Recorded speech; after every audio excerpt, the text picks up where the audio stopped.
The message from the void. The cargo ship Meridian drifted through the asteroid belt between Mars and Jupiter, its hull scarred from years of mining operations. Captain Jake Morrison sat in the worn pilot's seat, watching rocks tumble past his viewport. His crew of 12 worked below deck, sorting minerals that would feed Earth's hungry factories. A routine day in space. Morrison sipped cold coffee from a metal cup. The Meridian was old, built before the war that never came, back when humanity still hoped aliens would be friendly. Now, 30 years after first contact proved disappointing, humans worked alone among the stars. No one wanted to talk to them. No one wanted to trade. The galaxy treated humanity like unwanted neighbors. His communications officer, Sarah Chen, called from the bridge. "Captain, picking up something strange. Distress signal, but the coding is wrong." Morrison set down his cup and walked to her station. The screen showed a weak signal, pulsing in patterns he had never seen before. "Not human," Sarah confirmed. "But it's definitely a cry for help." The discovery. Morrison hesitated. Humans had learned hard lessons about alien distress signals. Sometimes they were traps. Sometimes they were tests. But sometimes, people actually needed help. "Plot a course," he decided. "Let's see what we find." The Meridian changed direction, engines humming as they followed the signal deeper into the belt. 3 hours later, they found the source. A small alien vessel, maybe 20 meters long, tumbled between two massive asteroids. Its hull was cracked open like an eggshell. Atmosphere leaked from multiple breaches, forming ice crystals that sparkled in the starlight. "Life signs?" Morrison asked. Sarah checked her sensors. "Faint. 2, maybe 3 beings. Their ship's power is almost gone." Morrison's engineer, Marcus Webb, appeared on the intercom. "Captain, that's a Quellan scout ship. I recognize the design from the database. They're one of the founding members of the Galactic Council. The same council that refused humanity's membership application 7 times. The same council that placed trade restrictions on human colonies. But people were dying over there. The rescue operation. Prep the boarding team," Morrison ordered. "Full rescue gear. Move fast." Within minutes, 6 crew members suited up and crossed to the damaged vessel. Morrison watched through helmet cameras as they cut through twisted metal. Inside, they found 3 Quellan officers, their blue skin turning gray from oxygen loss. The Quellans looked terrified when they saw humans. Their large eyes went wide, and they tried to crawl away despite their injuries. "Easy," said Morrison's medic, Dr. Lisa Park. "We're here to help." She injected medicine that worked on most carbon-based life forms. The Quellans stopped struggling, too weak to resist. Back on the Meridian, Dr. Park worked through the night. The Quellans had suffered radiation exposure, broken bones, and severe dehydration. Their ship had been attacked by raiders, they learned later. Pirates that roamed the lawless zones between territories. The same pirates that attacked human ships, but no one at the Galactic Council seemed to care about that. An unexpected visitor. 2 days later, as the Quellans recovered in the medical bay, a massive warship appeared on the Meridian's sensors. Sarah's voice carried fear. "Captain, that's a Quellan battle cruiser. They're hailing us." Morrison straightened his uniform and opened the channel. A Quellan commander appeared on screen, his blue skin decorated with military markings. "Human vessel, you are harboring Quellan citizens. Prepare to be boarded."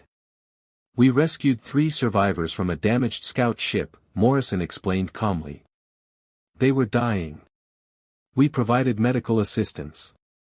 The Quellan commander's face remained cold. "Humans are not authorized to interact with Quellan personnel. You will surrender them immediately and submit to arrest for violation of isolation protocols."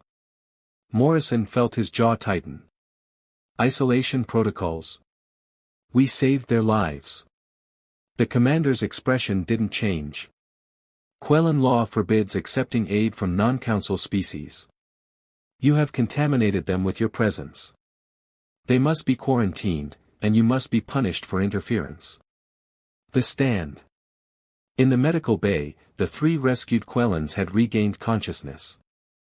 They heard everything through the ship's intercom.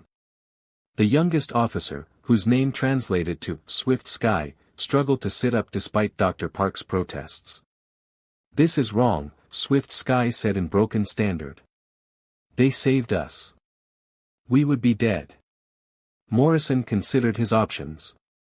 The battle cruiser could destroy the Meridian with one shot. His small cargo ship had mining lasers, not weapons. But surrendering meant his crew would face imprisonment for helping people in distress. The galaxy's twisted sense of justice made heroism a crime.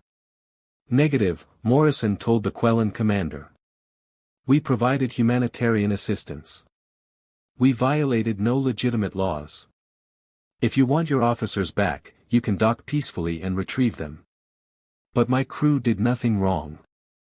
The commander's face flushed darker blue. "You dare refuse? I will destroy your primitive vessel. A choice that changes everything." Swift Sky appeared on the communication screen, having dragged himself to the bridge with Dr. Park's help. He spoke rapidly in Quellan, his voice strong despite his injuries. The commander looked shocked, then angry, then uncertain. A long silence followed. Finally, the commander spoke in Standard so Morrison could understand. "The survivors have invoked the ancient right of life debt. This complicates matters." Morrison looked at Swift Sky, who nodded weakly. "In our culture, those who save lives create a bond that cannot be dishonored. My companions and I have sworn the debt. If you punish these humans, you must punish us as well." The commander's face showed internal struggle. Military protocol demanded one action. Cultural law demanded another. After several tense minutes, the battle cruiser's docking port extended. "We will retrieve our personnel through standard diplomatic protocol," the commander announced stiffly. "The human vessel will not be charged at this time. However, this incident will be reported to the Council." The ripple begins. As the Quellans prepared to transfer back to their warship, Swift Sky grasped Morrison's hand in the human custom he had learned. "What you did today matters more than you know, Captain. The galaxy thinks humans are too young, too wild, too dangerous. But you showed mercy without expecting reward. That is rare among the stars." Morrison shrugged. "We saw people in trouble. What else would we do?" Swift Sky smiled, a strange expression on a Quellan face. "Exactly. That is why the galaxy fears you. Not because you are dangerous, but because you are good. And goodness demands change. Change frightens the powerful." The 3 Quellans left, but something had shifted in the void between stars. Morrison didn't know it yet, but his simple act of rescue had planted seeds that would grow into a forest. In the medical bay, Dr. Park cleaned the equipment. In the bridge, Sarah logged the incident in official records. On the cargo deck, miners returned to work. Life continued aboard the Meridian. But in the Quellan battle cruiser, Swift Sky sent encrypted messages to friends across the galaxy. He told them about humans who risked everything to save strangers. He told them about a captain who stood firm against a warship to protect his crew's honor. He told them about a species that chose compassion over safety. Seeds of alliance. Weeks passed. The Meridian returned to regular cargo runs. Morrison thought the incident was finished, just another strange day in space. Then reports started coming in through independent news channels. Quellan officers speaking publicly about their rescue. Other species sharing similar stories of human assistance that violated isolation protocols. A Vendori merchant whose ship malfunctioned near Saturn, saved by a human mining station. A Vexian scientist attacked by pirates, protected by human security contractors. A Gorvok child lost during a diplomatic visit to the moon, found and cared for by human teachers. Stories that had been hidden, forgotten, or dismissed suddenly gained attention. The Galactic Council called emergency sessions. Debates raged about the human question. Some species demanded stronger isolation, claiming humans were becoming too influential. Others questioned why helping people in distress should be illegal. The galaxy's comfortable order started to crack. Morrison received a message on a secure channel. Swift Sky's face appeared on his private screen. "Captain, you should know that your actions have created controversy. The Council is divided. Some see this as proof that humans should remain isolated. But many are asking why we fear a species that saves lives instead of taking them." Morrison studied the young Quellen's face. "What happens next?" The Council's decision. The Galactic Council chamber orbited a neutron star, a massive structure built by the first spacefaring races 3,000 years ago. Representatives from 200 species gathered in the Great Hall, their various forms seated according to ancient protocols. Today's emergency session would address the human problem once and for all. The debate begins. Ambassador Quellen Prime stood at the central podium, his elderly frame supported by subtle technology. As one of the founding species, his words carried weight. "Honored members, we face an unprecedented situation.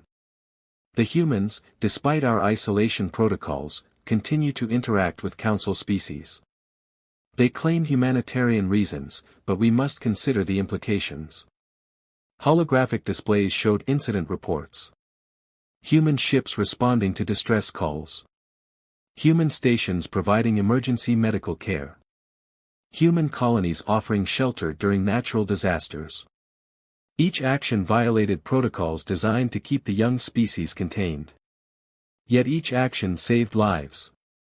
The Vexian representative, Ambassador Zex Kor, spoke with barely contained anger. His mandibles clicked rapidly. "These humans are unpredictable. They refuse to follow established procedures. They act on emotion rather than logic. 3 months ago, a human freighter entered Vexian space without authorization to rescue a disabled civilian transport. This cannot continue." Voices of opposition. Ambassador Thrix of the Thendori Confederation stood, her crystalline form refracting light across the chamber. "Perhaps we should ask why our protocols prevent species from helping each other. The humans have not attacked anyone. They have not stolen resources. They have not expanded aggressively. They simply refuse to watch others die." Murmurs spread through the chamber. The Thendori were respected for their wisdom, having been spacefaring for over a millennium. Their support of the humans surprised many delegates. "I propose we consider a different question," Thrix continued. "Are we afraid of what humans do, or are we afraid of what their actions reveal about us?" The question hung in the air like smoke. Many representatives shifted uncomfortably. The isolation protocols had been designed after humanity's first contact, when human ships explored aggressively and asked too many questions.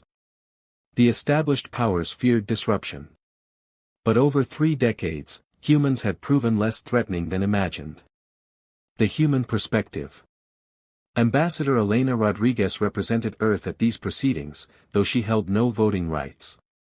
Humans were allowed to observe council sessions but not participate.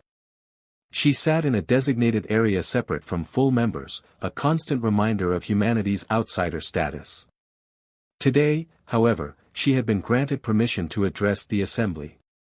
"Honored representatives," Elena began, her voice steady despite the pressure. "Humanity does not seek to disrupt your ancient order. We seek only to exist as ourselves. When we see people in danger, we help. This is not a political calculation. This is who we are." She activated a holographic display showing Earth's history. Images appeared above the chamber floor. Humans rescuing each other from natural disasters. Humans crossing battle lines to provide medical care. Humans saving endangered species at great cost to themselves. "We understand you find this behavior puzzling," Elena continued. "But please understand that we cannot change our nature simply because it makes you uncomfortable. The evidence mounts. Ambassador Swift Sky, recently promoted after his rescue, stood to speak. His testimony carried special weight as both a victim and a witness. I was dying in the void. My crew was dying. The human ship had no obligation to help. They gained nothing from saving us. Yet they risked everything to do so. He touched a control, and new images appeared. These are the faces of humans who have violated your isolation protocols. Hundreds of faces filled the display. Ship captains, medical officers, engineers, teachers. Each of them broke your laws to preserve life. Each of them knew they faced punishment. They helped anyway. The chamber fell silent. The sheer number of incidents overwhelmed many representatives. This was not occasional interference. This was systematic compassion. I asked the council, Swift Sky said quietly, what kind of civilization punishes mercy? What kind of wisdom demands we watch others die to maintain order? Ancient wisdom speaks. The eldest member of the council, Ambassador Vorn of the Keepers, activated his speaking crystal. The Keepers had been traveling the stars for over 5,000 years. Their word carried more authority than any other species. I have watched species rise and fall, Vorn's ancient voice resonated through the chamber. I have seen empires built on strength and law. Most crumble eventually. He turned his vast, knowing eyes toward the human section. But rarely have I seen a species that builds civilization on compassion. Rare indeed. The humans frighten us not because they are violent, though they can be. Not because they are expansionist, though they colonize eagerly. They frighten us because their values challenge our comfortable arrangements. Vorn's tentacles moved in patterns that conveyed deep thought.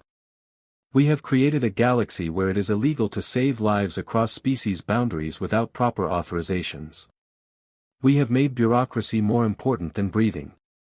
Perhaps the humans do not need to change. Perhaps we do.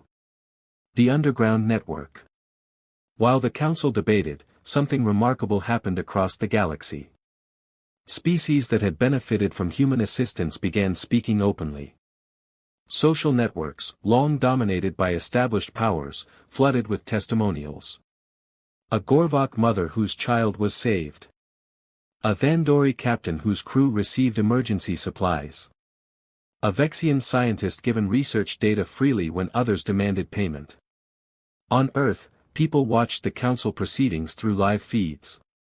In cities worldwide, crowds gathered in public squares. President Sarah Williams addressed the planet from the United Nations. Whatever the council decides, humanity will not change who we are. We will continue to help where we can. We will continue to show the galaxy that cooperation beats isolation. The message resonated through human space. On Mars, colonists painted murals showing humans and aliens working together.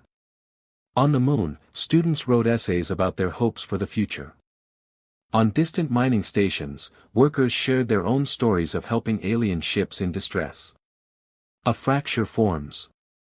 Back in the council chamber, voting blocs that had been united for centuries began to split. The Thandori formally proposed lifting human isolation protocols. The Quellans seconded the motion. But the Vexians, Gortak, and Trill opposed strongly. The military powers feared change more than the merchant species. Ambassador Zex Kor pounded his speaking platform. If we allow humans into the council, we set a dangerous precedent. Every young species will demand membership. Every primitive culture will expect special treatment. The order that has maintained peace for millennia will collapse. Peace? Thrix challenged. Or stagnation? When did we become so afraid of new ideas that we punish kindness? The debate raged for hours, then days. The galaxy watched, divided. Some species supported humanity, drawn by stories of compassion. Others feared change, comfortable with the status quo. The hidden threat. What none of the council members knew was that another force watched the proceedings with great interest. In the dark reaches between galactic arms, a predator species called the Kresh monitored the debates. They had been studying the galaxy's major powers for decades, waiting for the right moment to strike. The Kresh Queen reviewed intelligence reports in her vast ship. The Council fights among themselves over these humans, she observed to her commanders. They are distracted. Divided. This is our opportunity. Her species had waited centuries for such a moment. The Galactic Council's combined military might had kept them at bay. But a divided council could be defeated. Learn everything about these humans, the Queen ordered. They seem to be the catalyst for division. Perhaps we can use them, or perhaps we must eliminate them first. Her commanders acknowledged and began gathering data. They found something unexpected in human history. This species had a talent for war as strong as their talent for mercy. The vote approaches. As the council session entered its final day, tensions reached a breaking point. The chamber divided into clear factions. 1/3 supported humanity, 1/3 opposed, 1/3 remained undecided. Ambassador Elena Rodriguez sat quietly, knowing she could only watch as others determined her species' fate. Swift Sky approached during a recess, speaking quietly. Regardless of the vote, Captain Morrison's actions changed things. The galaxy will never be quite the same. Some of us now question rules we never questioned before. Elena smiled sadly. Change is rarely comfortable. But it is always inevitable. The final vote was called. Representatives activated their voting crystals, and the results appeared on the central display. The chamber held its breath as the numbers tallied. It was close, incredibly close. Then the final count appeared, and gasps echoed through the ancient hall. The humans had not won full membership. But they had won something perhaps more valuable. The isolation protocols were modified. Humans could now respond to distress calls without punishment. They could trade freely with willing species. They could maintain diplomatic relations. It was not everything, but it was a beginning. The real test begins. Ambassador Elena addressed the council one final time. Thank you for this opportunity. Humanity will prove worthy of your trust. But even as she spoke, alarm signals began broadcasting across galactic frequencies. The Kresh had chosen this moment of division to launch their invasion. Their massive fleet appeared at the edge of council space, moving toward populated systems. The test of humanity's worth would come sooner than anyone expected.